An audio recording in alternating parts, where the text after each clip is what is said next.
Hi there everyone, it's Cassie Trask. Welcome back for another Trinity Stamps video. Today we're going to be making a very fun background that can be used with all kinds of stamp sets, but let's talk about what we're using to start. We're using the Nugs and Kisses stamp set. It's brand new, love it. It's got the dies to go along with it. The dies even match the sentiments as well. We're going to pull in the Clean Cut Layers Circle Set B, but we also have the Circle Set A if you'd like to use that. I'm going to be using the brand new Clingy Craftmate. And then we have some various inks, some blending brushes, and some embellishments. So let's go ahead and get started. I wanted to bring in this circle die. These are great because there are so many different sizes. And I just wanted to put those on my piece of cardstock that I have that's cut down to 4¼ by 5½ inches, just randomly. But I am using an odd number because, you know, the rule of odds. Visually it's better. So I'm just going to tack those down with a little bit of mint tape, and then I'm going to run this through my die cutting machine. I actually do a couple of these kind of cards because once you figure out the layout you want, you can do a bunch of them. And then I do have another piece of cardstock that measures 4¼ by 5½ inches, and that's the one we're going to blend our ink on. So not only am I going to bring in my blending brushes, my blending buddy, I'm also bringing in my little Sidekick as well. And I've decided to use some blues. So that first color I'm using is a tumbled glass. And I'm just kind of making circles on the background. I want them to look like circles. I don't want it to be blended out perfectly. The next color I'm bringing in is broken china. And those are just mostly as a base. So I don't care that it's splotchy. That's fine with me. This is going to go behind those circles that I die cut out anyway, so I think in the end it looks really fun. You can do it with all kinds of colors. You can just have fun. And the fact that the blending brushes are circular to begin with, you just work into that circle. And so I'm bringing in that die cut piece every once in a while just because I want to make sure that some of those colors that I'm bringing in, like this one is prize ribbon, show through those circles. And then I bring in some chipped sapphire, and then all I'm going to do is go back and forth with those colors to make sure that I have some good representation of the colors showing through on all the circles. This was so much fun to do, very therapeutic for me, and I didn't have to worry that my circles were perfect or that the blending was perfect. That was the whole point, is just to get in there and blend around some colors, and then to put the other background that I cut the circles out of kind of breaks the blending up a little bit, and in the end it sort of gives you more of like a bokeh effect. So, or I guess maybe even like a reverse bokeh effect. I don't know what you'd call this, but I really like the way it looks through those circles, and I do want to try this with some other colors too. You'll notice I keep bringing in those different blues back and forth, and when I go to the darker color I don't clean off my brush, but when I go to a lighter color, I do make sure to wipe off my brush on a microfiber cloth.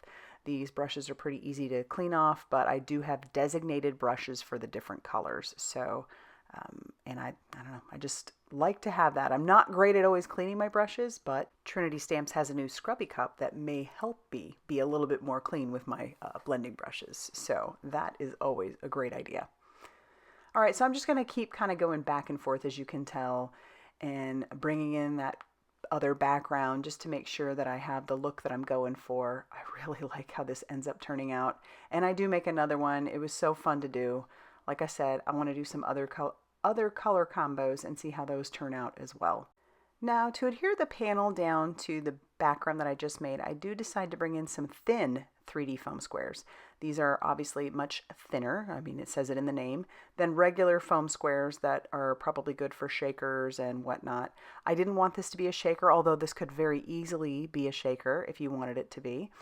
But I'm going to use these thin 3D foam squares because I do want my background raised up a little bit, but I don't want it to be super thick. So these are great for that. So I'll just peel off all that release paper, and then I'll carefully place down my panel onto the front of my blended panel. And then you can really see how that comes together. So you can be as sloppy with the circles as you want to in that background, and it ends up looking pretty good. But that's what I'm talking about. It's super thin. It's still raised, but it's just thin. So now we need to stamp out our images. I did put some Express It cardstock into my mini Misty, and I'm going to ink up The two images that I want to use using some Black Widow ink by Simon Hurley Create, and then I'm going to use my Olos to color these up. And you might be wondering why I used blue for my background. Well, I guess I like to be a little different, and yeah, naturally I think I wanted to color my boxes red, but I decided to kind of just look around and see if there were other food chains that might have had different colored packaging for their fries or their nuggets or whatnot. And I did find one that had blue. So that's why I focused on the blue. And it was actually Blue and Craft. I cannot tell you what the name of that food chain was, but I thought, all right, we'll be a little different and we'll use blue.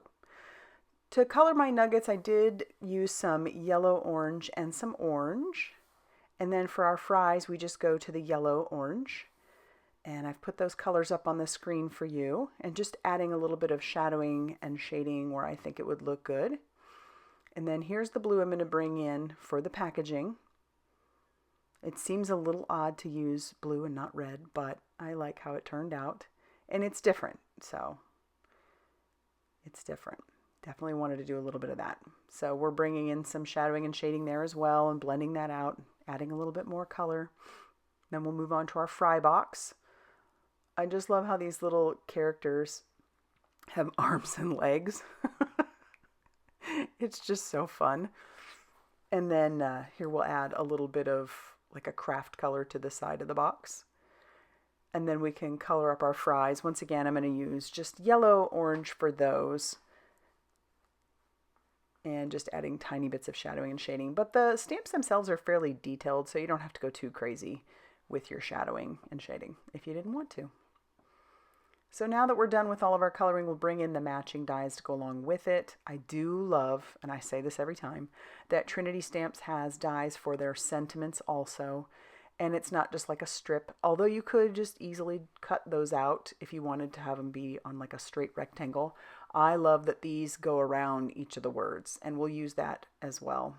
I did decide I wanted some of those ketchup splatters, so I brought in some Bee Sting Simon Hurley Create ink, and I'm just going crazy with the stamping with the leftover paper that I had. I think I stamped out 3 of each. One of them's kind of like a heart, and the other's just a splatter. And then I'll bring in the matching die for those, and we'll run that through our little die cutting machine. And then we'll do that 3 times, since I did stamp each one of them out 3 times. I don't know at this point how many of those I'm actually going to use, but I tend to go overboard. And then if I don't use it, I have extras. For the sentiments, I bring in some Pearblossom Press sentiment stock. This stuff is perfect for heat embossing. So I did use an anti-static powder tool on that. But this paper is so great because it's super smooth, and so it's perfect for stamping out your sentiments. That way you get a lot less, if any, of the powder sticking to areas you don't want it to stick to. So I'm going to stamp out each of my words. I stamp out 3 sentiments. So we've got exercise, and then the other sentiment that's going to go with that is that says, I thought you said extra fries. And then the other one says, winner, winner, chicken dinner. And that's a pretty popular sentiment. Our family uses winners get dinner. And I, of course, use winner, winner, chicken dinner also. But winners get dinner is the funny thing in our house. So we're going to go ahead and die cut out each of those sentiments using the dies that go along with it. And then we can start assembling our cards. So we'll start with the little chicken nuggets. I already have someone in mind for this card. It actually, going along with that winners get dinner, fun story. We've got a friend of ours, very good friends. Their daughter does Irish dance. And so whenever she runs off to a competition, my husband is really good at going, winners get dinner. And so, and she's young, but she's cute. And so sometimes she'll text or call or whenever she has one of those competitions, and she'll say, tell Mr. Jim that I get dinner. So just a fun little thing. So I know that this card is going to have to go to her. So I'll put a few of those ketchup splotches down. I'm just putting some glue behind there. It's obviously not going to stick to the die cut out circles because I have that popped up a little bit, but I'm just making sure to put all those things in the area where there's more of the white.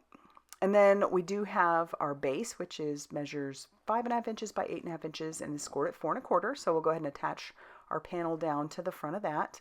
And then we'll bring in some of those red sparkle hearts. Those are so pretty. They're ruby red.